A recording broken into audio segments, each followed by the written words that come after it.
கிருஷ்ணாய வாசுதேவாய தேவகி நந்தனாய ச நந்தகோபகுமாராய கோவிந்தாய நமோ நமஹ. எல்லோருக்கும் குரோதி வருட ஸ்ரீ ஜெயந்தி நல்வாழ்த்துக்கள். எல்லாருடைய ஹிருதயத்திலும் எல்லாருடைய உள்ளத்திலும் இல்லத்திலும் கிருஷ்ண பக்தி பெருகட்டும், கிருஷ்ணனுடைய நித்திய சாநித்தியம் வளரட்டும். ஒரு 2 minutes ஜஸ்ட்டு இல்லை 1.5 போட்டு கேட்டாலும் சந்தோஷம்.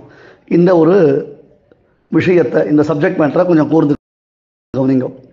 இன்றைக்கி எல்லாரும் ஸ்ரீ ஜெயந்தி, இன்றைக்கி நாளைக்கு, இன்றைக்கி சில பேருக்கு, நாளைக்கு சில பேருக்கு, இந்த மாதிரி நாம் கொண்டாடிட்டு இருக்கோம். Okay, fine. தயவு செய்து உங்கள் ஆற்றுல, தட் இஸ் அவரவர்கள் பகவானுக்கு நைவேத்தியம் பண்ணக்கூடிய அந்த பக்ஷணங்களை, ஸ்வீட்ஸ் அண்ட் சேவரிஸை ஃபோட்டோ எடுத்து ஃபேஸ்புக்கில், வாட்ஸ்அப்பில் போடாதீங்க. பகவன் நிவேதனம், அதாவது பகவானுக்கு நிவேதனம் பண்ணக்கூடிய பதார்த்தங்களை இப்படிலாம் காமிக்க வேண்டாம். பெருமாளுக்கு அலங்காரம் பண்ணுங்கோ, நல்ல புஷ்பங்களை கொண்டு அலங்காரம் பண்ணுங்கோ, நல்ல புஷ்பங்களை கொண்டு அர்ச்சனை பண்ணுங்கோ, அந்த தொட்டிலில் போட்டு தாளாட்டுங்கோ, அந்த மாதிரி ஃபோட்டோஸ்லாம் போடுங்கோ. எக்காரணம் கொண்டும் இந்த பகவானுக்கு நிவேதனம் பண்ணுற ஃபுட்ஸ் ஆஃபர் பண்ணுறோம் இல்லையா, ஃபுட் ஐட்டம்ஸ் ஆஃபர் பண்ணுறோம் இல்லையா, அதை பப்ளிக்கில் பப்ளிசிட்டி பண்ணாதீங்க. சில பேர் நான் பார்த்தேன், எம்மி அப்படிலாம் போட்டுலாம் போடுவா, அதெல்லாம் கொஞ்சம் நன்னா இல்லை. நாம் இந்த காரியத்தை பண்ண வேண்டாம். ஒன்று.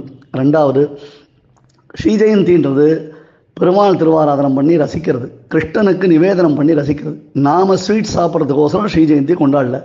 தீபாவளிக்கும் ஸ்ரீ ஜெயந்திக்கும் டிஃப்ரென்ஸ் இருக்குது. தீபாவளி நாம் ஸ்வீட் சாப்பிட்றதுக்குன்னு வச்சுக்கோங்க, ஒரு எக்ஸாம்பிள் தான் சொல்கிறேன். பட் ஸ்ரீ ஜெயந்தி பகவானுக்கு அதை படைக்கணும். கிருஷ்ணனுக்கு அன்னம், சீடை, கறி, லட்டுவம் அப்படின்னு எல்லாத்தையும் பெருமாளுக்கு நிவேதனம் பண்ணுறோம். அதை கடையில் வாங்கி சாப்பிட்றதுல என்ன பெருமை இருக்க முடியும்? உங்களால் முடியலையா, ஒரு பாயசம் பண்ணி சுவாமிக்கு நிவேதனம் பண்ணுங்க, போகிறோம்.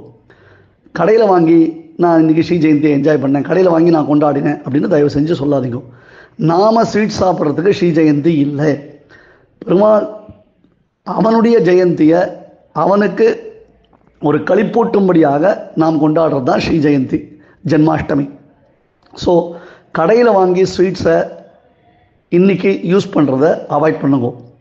சில பேர் ஆச்சாரமாக பண்ணித்தரா, மடியாக பண்ணித்தரா அப்படின்ற மாதிரிலாம் இருக்கே, இந்த கேள்வியெலாம் என்ன கேட்காதீங்கோ. அது அவரவர்களுடைய மனோநிலையை பொறுத்தது. ஒன்றுமே முடியலனா கூட ஒரு பாயசத்தை பகவானுக்கு நிவேதனம் பண்ணினா, சுத்தமாக நிவேதனம் பண்ணால் அது விசேஷம். இதுதான் அடியனுடைய பிரார்த்தனை. ஸோ பெருமாள் உற்சவங்கள், திருவாராதனங்கள், நீங்கள் செய்யக்கூடிய பாராயணங்கள், அதெல்லாம் ஃபோட்டோஸ் போடுங்கோ, வீடியோஸ் போடுங்கோ. ஆனால் அவனுக்கு படைத்த பதார்த்தங்களை ஃபோட்டோஸ், வீடியோஸ் போடாதீங்க. Please avoid these things. கடையில் வாங்கி ஸ்ரீ ஜெயந்தியை பக்ஷணத்தோடு கொண்டாடாதீங்க. சுத்தமாக ஆற்றுல இருக்கிறத பண்ணுங்க. திருப்பி இதுதான் வலியுறுத்துகிறேன்.